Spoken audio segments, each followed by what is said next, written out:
ملکہ ترنم madam نور جہاں کا hotel کے ملازموں کے لیے گورنر کی آفر کو ٹھکرا کر گانا، ساری رات گانا اور پھر ایک چھوٹی سی بات پر ناراض ہو جانا آپ کو تاریخ کے پنوں میں محفوظ یہ دلچسپ روداد اور واقعہ سناتے ہیں، لیکن اگر آپ ہمارے اس نئے چینل پر نئے ہیں تو محبتوں کا ثبوت دیجیے اور اس چینل کو سبسکرائب کیجیے۔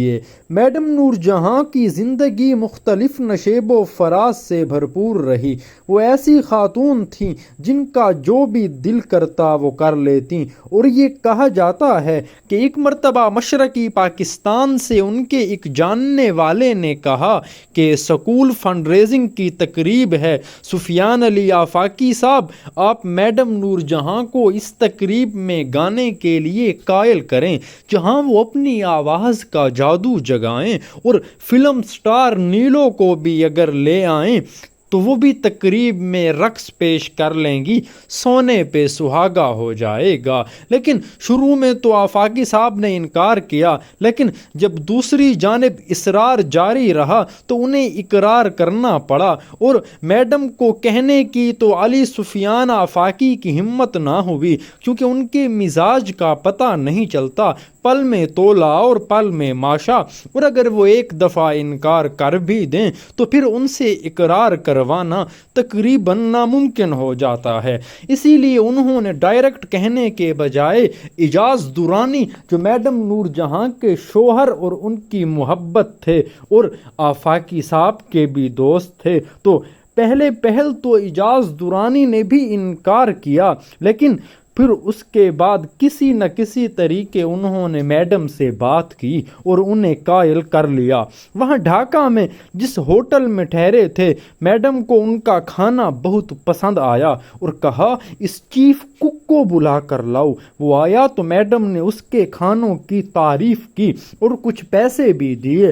بابا نے میڈم کو مائل بکرم دیکھ کر کہا، میڈم جی مجھے آپ کے گانے بہت پسند ہیں اور آپ کے گانے لائیو سننا میری بڑی حسرت ہے۔ تو میڈم مخاطب ہوئی کہ بھائی صاحب پھر آپ تقریب میں آ جائیے مجھے سننے کے لیے۔ تو وہ بزرگ بولا، میڈم جی ہم تو غریب لوگ ہیں، ہم کہاں اتنی بڑی بڑی تقریبات افورڈ کر سکتے ہیں۔ ناظرین، تو پھر میڈم نے کہا چلیے میں آپ اور ہوٹل کے سٹاف کے لیے کل رات گاؤں گی، آپ لوگ تیار رہیں۔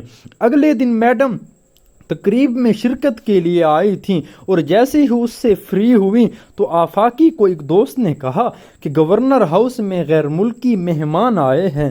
گورنر نے میڈم اور اعجاز درانی کو بھی کھانے پر مدعو کیا ہے اور وہ انتظار میں ہیں۔ لیکن جب میڈم کو بتایا گیا تو وہ غصہ ہو کر کہنے لگی کہ سفیان علی آفاقی صاحب آپ کو نہیں یاد، آج تو میں ہوٹل کے سٹاف کے ساتھ یہ کمٹمنٹ کر چکی ہوں۔ آفاقی نے یہ جواب اپنے دوست کو دیا تو اس نے کہا میڈم نے کن لوگوں کے ساتھ کمٹمنٹ کی ہے، اور جب بتایا گیا ہوٹل کے معمولی اور ادنا سے سٹاف کے ساتھ، اس پر وہ ہنس کر کہنے لگا، یار آفاقی گورنر ہاؤس میں گورنر انتظار کر رہا ہے، وہ سب لوگ بھوکے بیٹھے ہیں۔ اس پر آفاقی نے کہا آپ میڈم سے بات کریں۔ فوراً میڈم کے پاس پہنچے، ان کی گفتگو سن کر میڈم کہنے لگی، بھائی میں نے ہوٹل کے سٹاف کے ساتھ وعدہ کیا ہے، وہ کل سے میرا انتظار کر رہے ہیں۔ اس پر اس شخص نے کہا، میڈم یہ وعدہ تو آپ کل بھی پورا فرما سکتی ہیں۔